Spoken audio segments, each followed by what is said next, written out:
السلام علیکم ورحمۃ اللہ تعالی وبرکاتہ۔ الصلاۃ والسلام علیک یا رسول اللہ صلی اللہ تعالی علیہ وسلم۔ خوف الہی کیا ہے، اس کے بارے میں کچھ بات کریں گے۔ حضرت علامہ ابو الیاس رحمۃ اللہ تعالی علیہ کہتے ہیں کہ ساتویں آسمان پر اللہ کے ایسے فرشتے ہیں کہ انہیں اللہ تعالی نے جب سے پیدا کیا ہے برابر سجدے میں ہیں اور اللہ تعالیٰ کے عذاب سے انتہائی خوف زدہ ہیں۔ قیامت کے دن جب وہ سجدے سے سر اٹھائیں گے تو کہیں گے، اے اللہ پاک، ہے ہم تیری کما حق عبادت نہیں کر سکتے۔ فرمان الہی ہے جس کا ترجمہ یہ ہے کہ وہ فرشتے اپنے رب سے ڈرتے ہیں اور جن چیز کا انہیں حکم دیا گیا ہے وہی کرتے ہیں اور ایک لمحہ بھی میری نافرمانی میں نہیں گزارتے۔ رسول اکرم صلی اللہ تعالی علیہ وسلم نے ارشاد فرمایا، جب کوئی بندہ خوف الہی سے کانپتا ہے تو اس کے گناہ اس کے بدن سے ایسے جھڑ جاتے ہیں جیسے درخت کو ہلانے سے اس کے پتے جھڑ جاتے ہیں۔ ایک نوجوان ایک عورت کی محبت میں مبتلا ہو گیا۔ وہ عورت کسی قافلہ کے ساتھ باہر کے سفر پر روانہ ہو گئی۔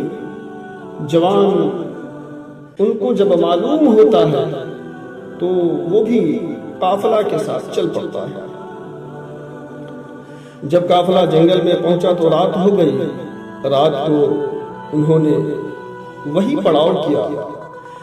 جب سب لوگ سو گئے تو وہ نوجوان چپکے سے اس عورت کے پاس پہنچا اور کہنے لگا، میں تجھ سے بے انتہا محبت کرتا ہوں اور اسی لیے میں قافلہ کے ساتھ آ رہا ہوں۔ عورت بولی، جا کر دیکھو کوئی جاگ تو نہیں رہا ہے۔ جوان خوش ہو کر ساری قافلے کا چکر لگایا اور واپس آ کر کہنے لگا، سب لوگ غافل پڑے سو رہے ہیں۔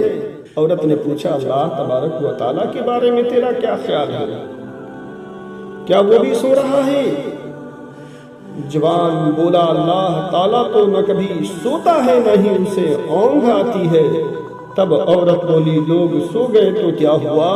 اللہ تو جاگ رہا ہے، ہمیں دیکھ رہا ہے، اس سے ڈرنا ہم پر فرض ہے۔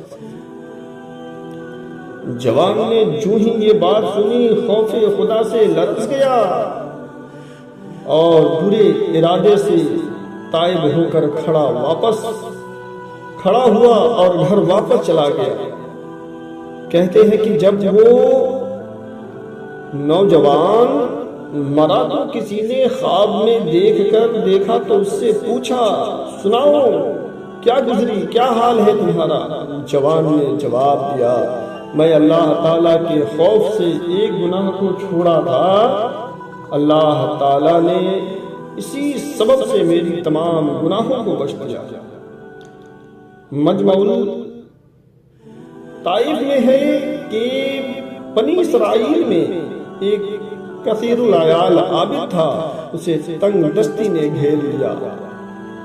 جب بہت پریشان ہوا تو اپنی عورت سے کہا، جاؤ کسی سے کچھ مانگ کر لاؤ۔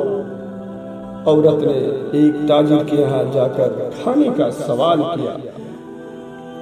تاجر نے کہا، اگر تم میری آرزو پوری کر دو تو جو چاہو لے سکتی ہو۔ عورت بیچاری چپ چاپ خالی ہاتھ گھر لوٹ آئی۔ بچوں نے جب ماں کو خالی ہاتھ آتے دیکھا تو بھوک سے چلانے لگے اور کہنے لگے، امی ہم بھوک سے مر رہے ہیں، ہمیں کچھ کھانے کو دے دو۔ عورت دوبارہ اسی تاجر کے ہاں لوٹ گئی اور کھانے کا سوال کیا۔ تاجر نے پھر وہی بات کی جو پہلے کہہ چکا تھا۔ عورت رضا مند ہو گئی، مگر جب یہ دونوں اکیلے کمرے میں پہنچے تو عورت خوف خدا سے کانپنے لگی۔ تاجر نے پوچھا، کس سے ڈرتی ہو؟ اس نے کہا، میں اس رب لم یزل کے خوف سے لرزا ہوں جس نے ہمیں پیدا کیا ہے۔ تب تاجر بولا، جب تم اتنی تنگ دستی میں بھی خوف خدا رکھتی ہو تو مجھے بھی اللہ کے عذاب سے ڈرنا چاہیے۔